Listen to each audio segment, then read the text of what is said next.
Épisode 3.15, construire votre liste des figures, etc. Alors dans cette vidéo, je vous explique pourquoi il est utile de construire une liste de figures, mais avant cela, je voudrais vous rappeler l'utilité des figures elles-mêmes dans un mémoire. Alors les figures sont utiles car elles permettent de communiquer visuellement un message qui n'aurait pas le même effet s'il était simplement décrit dans le texte. Donc elles apportent également des précisions à votre texte et elles stimulent la mémoire visuelle du lecteur, si bien que ce dernier s'en rappelle beaucoup mieux que si c'était uniquement un commentaire dans un texte. Alors quel est l'intérêt d'une liste de figures ? Eh bien, avoir une liste de figures, ça permet de retrouver en un clin d'œil la figure qui nous intéresse, sans avoir à la chercher dans tout le mémoire, et donc clairement, on gagne du temps.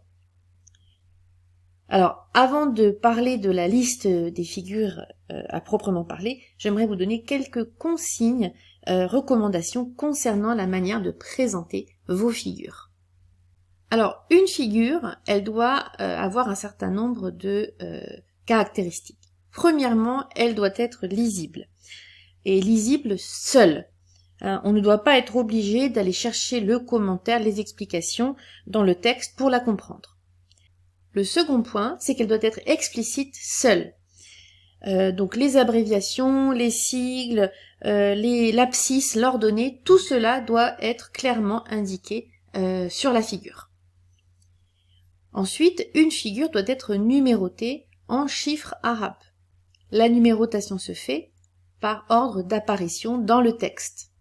Alors bien sûr, une figure doit avoir un numéro et un titre. On peut également y ajouter une référence. Alors en toute rigueur, vous devez demander l'autorisation à l'éditeur du livre ou de la référence ou du site de copier une figure issue donc de copier une figure, et en pratique, peu de gens le font, mais c'est une recommandation sur laquelle j'insiste un peu. Pour l'anecdote, j'ai vu un étudiant qui présentait lors d'un congrès des résultats et qui faisait référence à des figures qui avaient été prises à l'agence France Presse.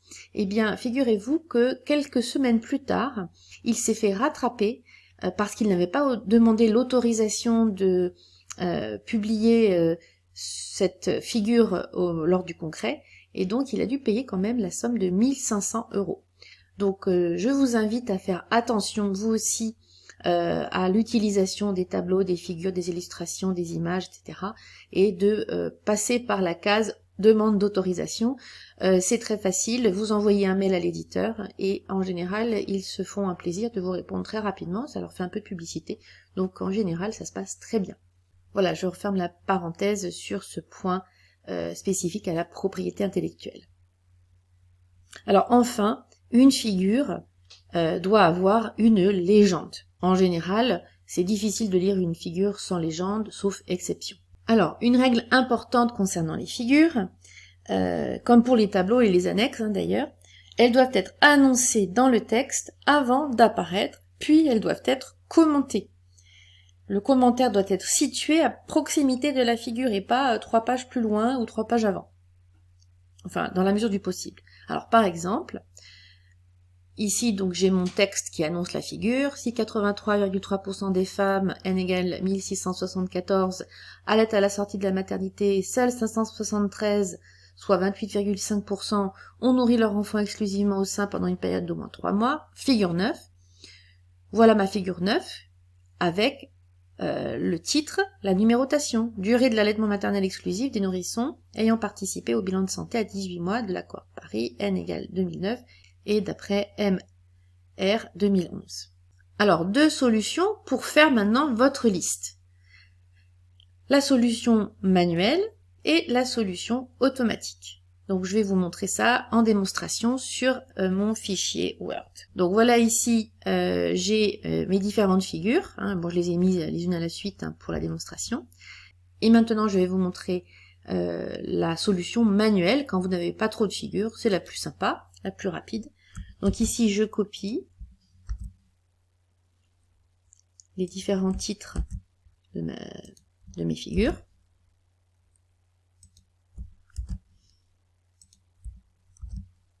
Donc, je vais les mettre en juste ici à gauche. Voilà. Ensuite, je vais rajouter une petite tabulation à droite, ici. Voilà. Et je vais faire tab à chaque fois. Et enfin, je vais rajouter les points de suite. Donc, c'est dans paragraphe, tabulation. Donc ici, on a bien la tabulation à 16 cm et je vais rajouter des points de suite pour que ça fasse plus joli. Et puis, je vais rajouter le numéro de la page. Donc là, j'invente. Hein. Donc, vous devez aller regarder manuellement où se trouve votre figure, à quelle page. Hein. Donc, cela suppose que vous avez terminé d'écrire et que les figures ne vont plus changer de page à partir de maintenant. Donc voilà, ça c'est l'option manuelle. Je vais vous montrer maintenant l'option automatique. Donc, je vais recopier tout ça.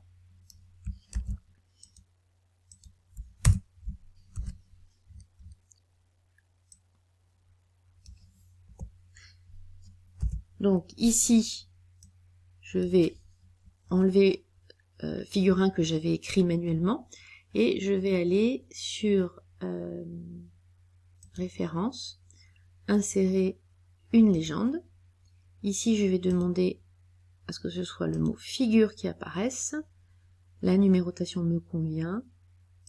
On y va, figure 1. Voilà. Donc j'enlève ça. Voilà, donc là je vais recommencer ici. Donc je vais effacer figure 2 que j'ai écrit manuellement. Insérer une figure. Voilà, figure 2. Ici également. Insérer une légende. Toc, figure 3. Et ici,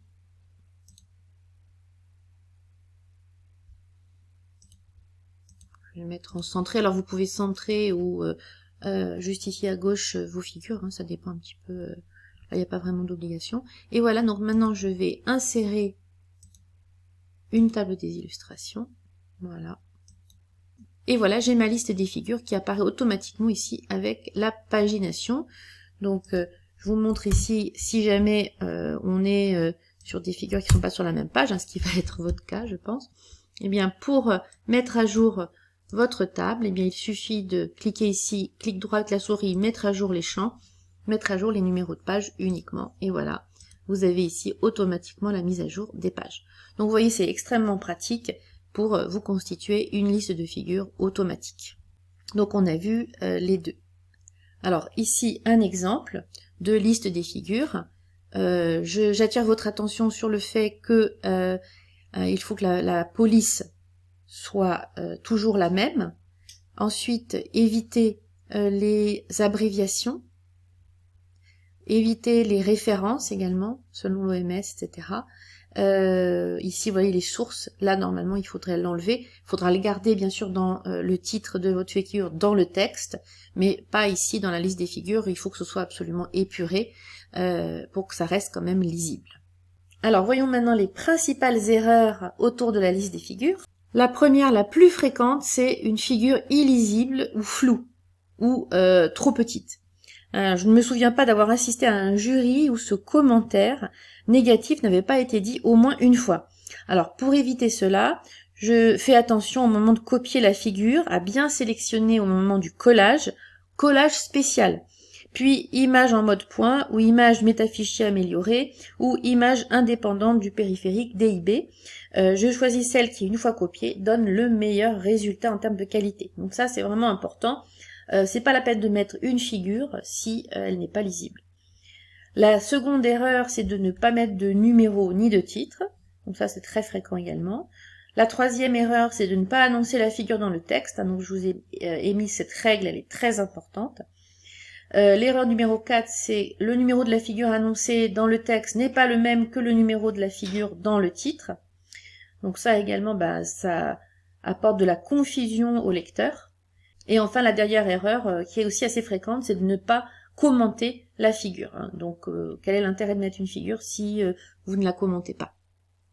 Donc voilà, ça ce sont des erreurs importantes. Hein. Je tire vraiment votre attention parce que même si votre mémoire est bien par ailleurs, le fait de faire ces erreurs au moment d'éditer donc votre liste de figures, en fait ça gâche un peu le plaisir, hein.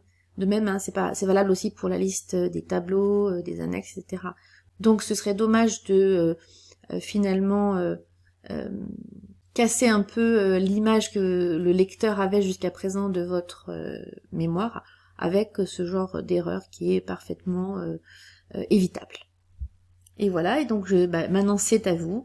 Je vous invite à construire votre liste de figures en checkant votre mémoire, en vérifiant bien que les numéros se suivent dans le bon ordre, en tout cas pour ce que vous avez déjà écrit, et puis si vous avez encore des choses à écrire, je vous recommande de compléter votre liste des figures au fur et à mesure de votre rédaction, ce sera beaucoup plus facile après à la fin.